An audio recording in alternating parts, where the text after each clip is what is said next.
Evo nakon pola sata ove makarone sa sirom Sarpijeve su gotove. Ako te zanima kako ovo da napraviš, odgledaj video do kraja, lupi like, komentariši i zaprati me ako već nisi, podeli video i uživaj u videu. Evo što nam je potrebno za ovaj recept. Nekih 300 grama sira, neko koji volite, 4 jaja, ulje, neki trapist, može i ne mora, jogurt ili domaći kefir, ja imam domaći kefir. I treba nam 500 grama nekih makarona. Ja imam neke načete, 250 grama ovih i 250 grama ovih. Prvo šta ćemo da radimo? Prvo ćemo da stavimo ovo da se skuva. Ne morate da iskuvate skroz. Evo na jednima piše 9 minuta maksimalno, a na ovim drugim piše 11. Otprilike, neka bude 7-8 minuta ćemo kuvati ove makarone, znači klasika. Posolite vodu, skuvajte ove makarone, procerite ih, pa ćemo onda da nastavimo recept. Evo dok se makarone kuvaju, mi ćemo da sredimo, dodat ćemo, sad, to vam je u zavisnosti koliko vam je sir slan. Morate da probate prvo sir. Ovo je neki mladi sir, tako da ja ću dodati soli, ako je stari neki matori sir, onda jednostavno manje soli stavite ili nemojte ne stavljati. Probajte u svakom slučaju. Mi ovdje ne volimo mnogo slano. Evo stavit ću otprilike pola neke kašikice soli. Stavit ću 1 decilitar suncokretog ulja. To ćemo da stavimo ovdje. Stavit ćemo domaći kefir.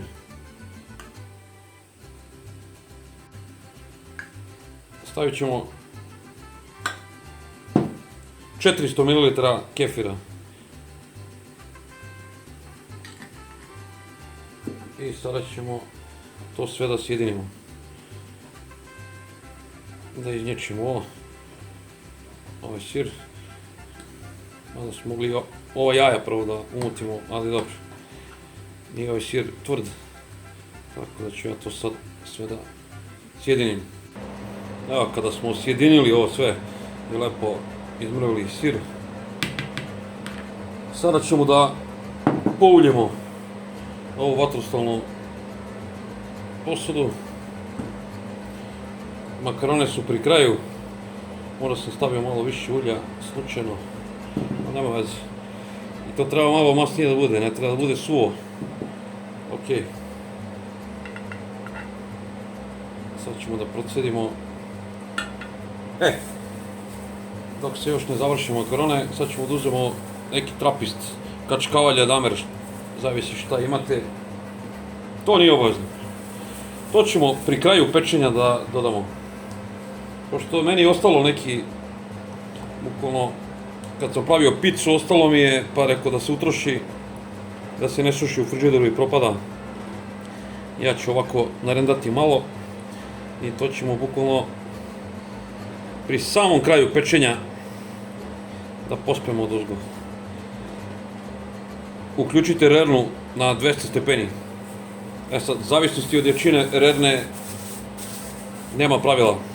Kada se, vidite i sami, kada se ispeče onako dobije onako karakterističnu boju odozgo i koricu kad stvori, tada je gotovo. Znači trebalo bi za nekih od 15 do 25-30 minuta plafon da to bude pečeno. Idemo da procedimo makarone. Evo, procedio sam makarone. Sada ćemo ih izručiti u ovu posudu za pečenje. Ništa lakše nema od ovoga. Kao što vidite, imam neku mešavinu. Greškom su mi ostale jedne, a načeo sam ove druge, tako da nema veze. Koristite bukvalno koju imate testeninu. Možete i pužiće i školjkice. Samo nemojte stavljate rezance i špagete. Evo sada ćemo upravimo odozgo. I to će biti to. Ništa lakše od ovog nema. Ovo ćemo ovako da rasporedimo.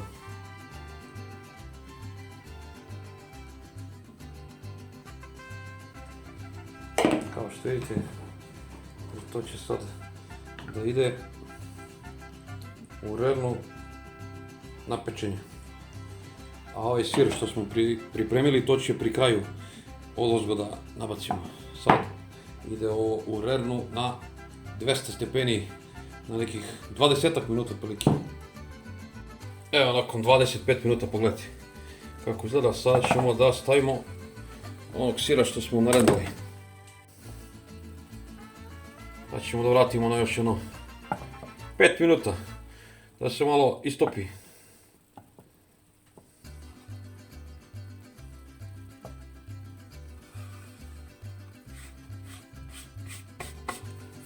Evo, nakon 30 minuta u mojoj rerni, pogledajte, jelo je gotovo. Pogledajte kako se kačkavalj lepo ispekao, znači nismo ugljenisali ništa. Sada ćemo da stavimo malo da se prohladi, pa ćemo da probamo ovo jelo. Ajde da probamo, da vidimo kako je ispalo. Nije se još oladilo onako kako treba, ali ćerka me tera, ajde tata više, dosta s tim snimanjem, gladna sam. Sada ćemo njoj da izvadimo,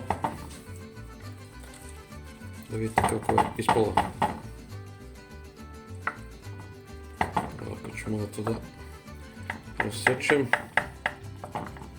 Onda uzem neku krpu, izgoreću se. Pošto je ovo vrelo, ne daj Bože. Čerkin tanjir. Evo ga. Pogledajte. Malo se raspada zato što je vrelo. Treba pustiti malo da se prohladi. Izgleda kao neke lazanje. Evo, pogledajte kako je ispalo. Bogato, samo tako. Kod sapija se ne štedi na sastojcima. Ako se nekom sviđa ovaj recept, neka lupi like, neka me zaprati, neka baci neki komentar, neka podeli ovaj video, vidimo se u nekom sljedećih recepata. Prijetno!